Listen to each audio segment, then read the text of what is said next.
Maayong hapon, ma'am and sir. Pwede ba nimo ipailaila ang inyong kaugalingon o isulti kung asa nahimutang inyong Mahinay Dairy Farm? May hapon sa tanan. Ako di ay si Danilin Mahinay. Ako sad si Jason Mahinay. Ang amo ang bakahan nahimutang ang amo ang dairy farm diri sa Barangay Antipolo, Tuburan, Cebu. Ma'am Danilin, giunsa man ninyo pagsugod ang inyong dairy farming o unsa ang rason nga nisulod mo ani nga industriya? We started dairy farming isip dugang panginabuhi.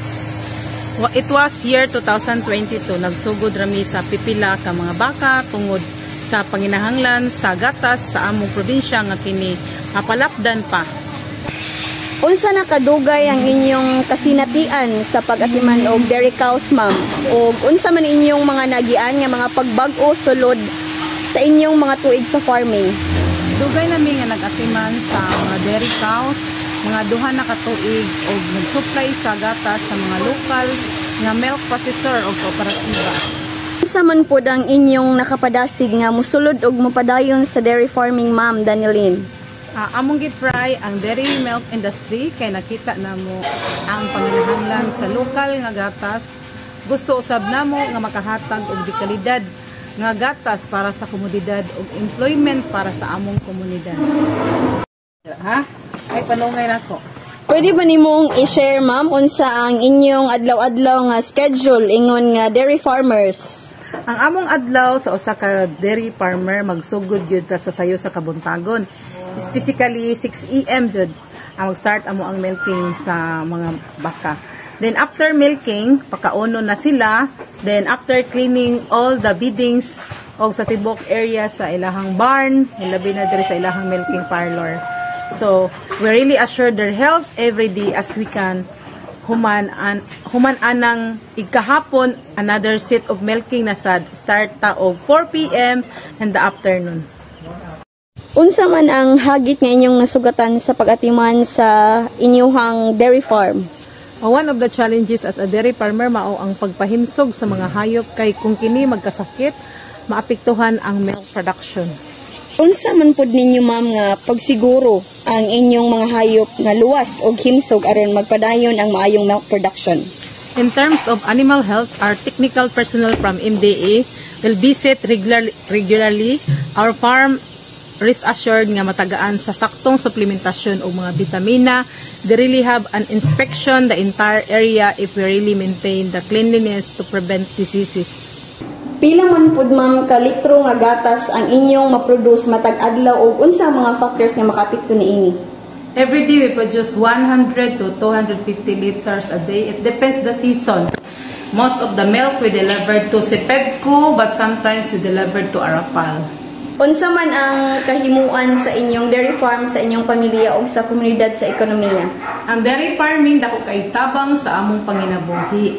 Nakahatag og dakong oportunidad para sa mga katawhan og dugang trabaho ang nahimo niya sa livelihood to sustain their daily needs. Unsa pud, ma'am, ang mga teknolohiya na inyong gigamit sa pagpadali sa inyong production o sa pagmonitor sa kahimsog sa mga baka? Ang among gigamit karon nga teknolohiya, we use milking machine to speed up the process of milking cows. We have also a system for monitoring the safety of the animals. Unsa pud, ma'am, ang mga training or seminar ang inyong gisalmutan aron mapalambo ang inyong abilidad o kahibalo sa dairy farming? Ang among training nga gi-participate with the NDA and the other organizations, we learn the proper care of animals as well as how to maintain the quality of. Unsa pa, ma'am, ang inyong panginahanglanon aron mapalambo ang inyong farm?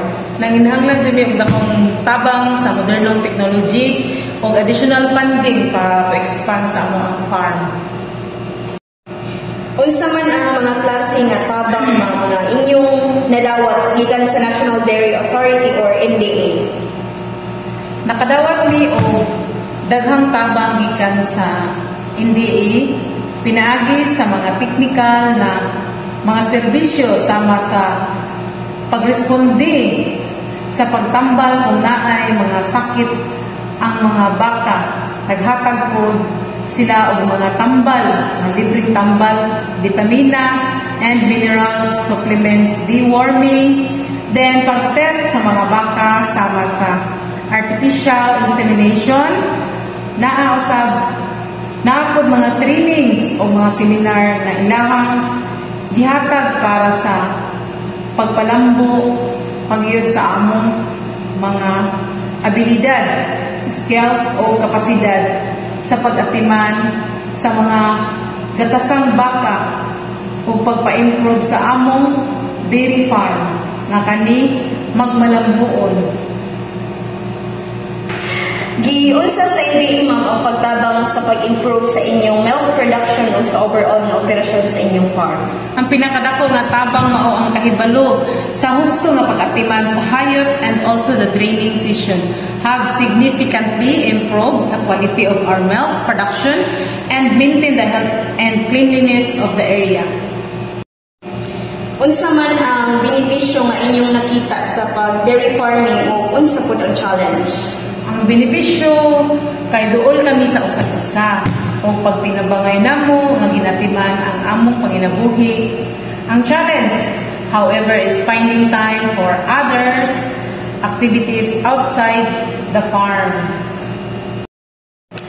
Unsa pud, ma'am, ang inyong mga plano o pangandoy para sa sunod nga generation sa inyong pamilya bahin sa dairy farming? Ang akong pangandoy mao ang pagpalambo pa sa among farm para sa sunod nga henerasyon. I want to pass it on to them. So our legacy in dairy farming can continue. Unsa ang inyong long-term vision, ma'am, para sa inyong farm o giunsa ninyo pagtanaw ang pagpalambo niini? Gusto namo nga palapdon pa ang among farm, makabuhat og mas daghang baka o makaproduce og mas daghang gatas aron mas matubag ang panginahanglanon sa local industry. Unsa ang imong mensahe, ma'am, para sa mga gustong magsugod sa dairy farming o apay kasinatian? Sa mga gustong magsugod sa dairy farming, kinahanglan ang pagka-mapainubsanon o kakugi. It's not an easy job, pero dako ang bayad kung makita nimo ang nag-ayo ang imong production. Positive mindset lang yun. Kay ang atong pagpaningkamot, magbunga ra jud sa katapusan. Then, ako'y punto sa akong ginabuhi nga dili jud na ako mawagtang hantod na siguro sa akong pagkatigwa nga bunal ra jud sa ato ang kinabuhi. Why luyahay, ha? Bunal!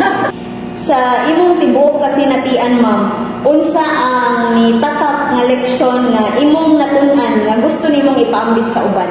Leksyon, ang pinaka-importante nga butang nga akong matun-an kay ang paghatag sa husto nga pag-atiman sa mga hayop, pasensya, kakugi, pag-ampo lang yun. Because we believe that when you take care of your animals, they produce a high quality of milk, which leads to greater profit. Daghang salamat o God bless everyone. Akong dakong pasalamat sa National Dairy Authority aning ilang gihatag nga opportunity sa dairy farming nga kami usa nga nakabenepisyo ni ani. Salamat kay sa inyong tabang ug suporta kanunay tungod aning inyong proyekto ang among komunidad. Daghan kami natabangan nga mga tawo, nakadugang employment labi na sa mga public schools nga hatagan og libreng fresh milk tungod sa ilang feeding program sa DSWD of DepEd. Daghan kaayong salamat kaninyong tanan ug mabuhay. To God be the glory.